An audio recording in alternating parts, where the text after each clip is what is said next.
Po tani, rasti ishte edhe pak absurd, se përtej faktit që këta ishin mbyllur në një shtëpi për një muaj, nuk shkonin në shkollë. Tani kjo është edhe pak e çuditshme, si mund të mos shkojnë 3 fëmijë në shkollë për një muaj dhe se di askush. Këtu është defekti i organizimit strukturave shtetërore, publike. Fal, po gjyshja gjatë një muaji ç'a bënte, xhironte?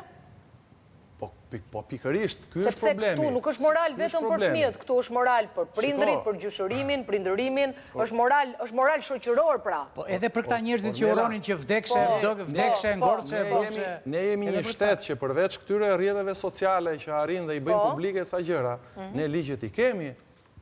Ne i kemi të shkruar, dhe gjoja strukturat i kemi, po ti ke rastin po nuk janë funksionale.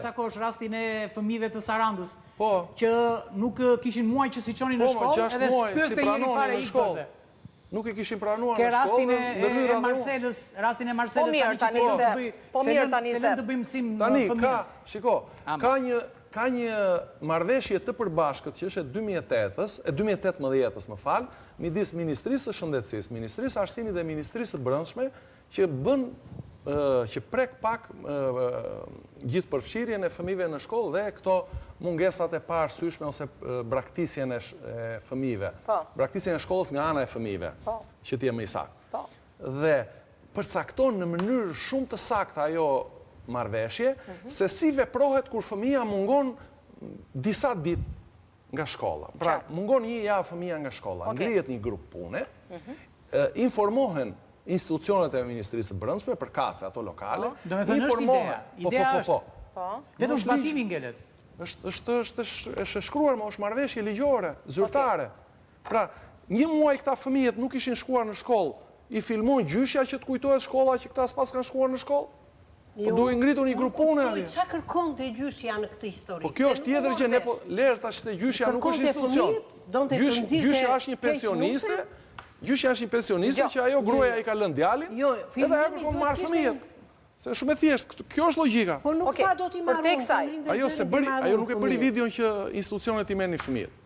Video ka bërë që ti marrë djali fëmijët. Shiko, ajo duhet kishte kapur një kanal televiziv dhe thoshte që ajo nën nuk është e denjë për t'i rritur dhe unë jam gjallë, do t'i mbaj ata fëmijët. Ajo duhet shkonte në bashki se është zyra e mbështetjes sociale, edhe do thoshte, ore, kemi këtë situatë. Mënyra e reklamimit të këtij rasti shumë e shqetësuar nga ana. Ka zyra shtetit. Kur nuk të jep zyra e shtetit të jep përgjigje, atëherë vihet në media. Kemi me 10 gjyshe të tjera ndërkohë që bëjnë një detyrë shumë të madhe, edhe pse dali në pension, erdi Vali, Eja Vali, e ke vënë mikrofonin, Eja e dashur, dikush nga çuna na ndihmon me karrigen e Valit, po Eja futu e dashur. Le të ndahemi në 2 skuadra, burrat dhe gratë. Po, burrat dhe gratë, eksakt.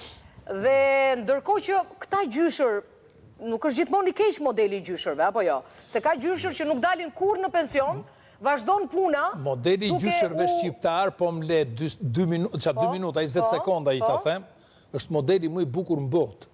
Jo vetëm brenda teritorit shqiptar. Gjyshit shqiptar transferohen nga Shtetet e Bashkuara të Amerikës deri këtu afër në Greqi dhe Itali për të mbajtur fëmijët e fëmijëve të tyre. Pra, e kanë detyrë funksionale, e ndjejnë si detyrë organike, e ndjejnë jo si sublimim, por thjesht si një proces të cilin ata e kanë marrë përsipër pse thjesht kanë fëmijët e tyre. Shumë e vërtetë. Pra, detyrimi... Edhe unë çdo të premte? Detyrimi i prindërve... Valin, Eja Vali?